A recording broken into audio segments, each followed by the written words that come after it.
ஒரு குட்டி கதை. சுறுசுறுப்பா சுவையா?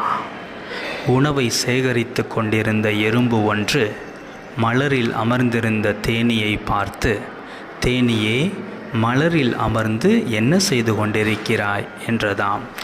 தேனீயோ தனது வேலையை செய்து கொண்டிருந்ததாம். ஆத்திரமடைந்த எறும்பு, நான் கேட்டுக்கொண்டிருக்கிறேன், நீயோ பதில் ஏதும் சொல்லாமல் பந்தாவாய் மலரில் படுத்து கொண்டிருக்கிறாய் என்றதாம். தேனீ எறும்பை பார்த்து, நீ என்ன செய்து கொண்டிருக்கிறாயோ அதையே தான் நானும் செய்து கொண்டிருக்கிறேன் என்றதாம்.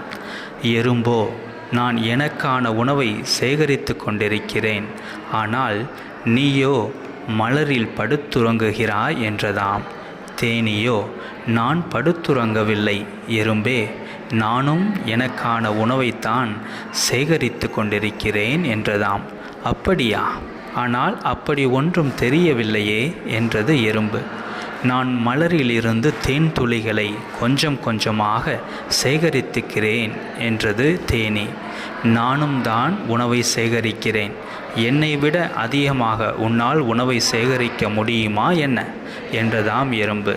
நாம் எவ்வளவு சேகரிக்கின்றோம் என்பதல்ல நமது முடிவு, மாறாக நாம் யாருக்காக சேமிக்கின்றோம், எப்படிப்பட்டதை நாம் சேமிக்கின்றோம் என்பதில்தான் நமது உழைப்பும் நமது உன்னதமும் அடங்கியிருக்கின்றது.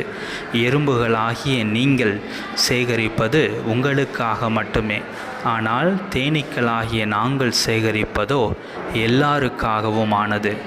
நாங்கள் சேமிப்பது என்னவோ கொஞ்சம்தான், ஆனால் அதன் சுவையோ கொஞ்ச நஞ்சமல்ல. அது தித்திப்பின் உச்சம், எங்கள் உழைப்பின் உயர்வு.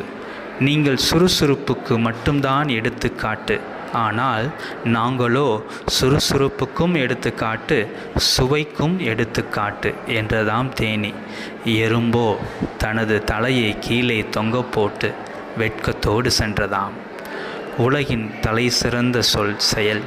அப்படிப்பட்ட செயலின் பயன் மிக மிக முக்கியமானதாகவும் முதன்மையானதாகவும் இருக்கட்டும். நமது செயல்களின் பயன்களும் கூட. நன்றி.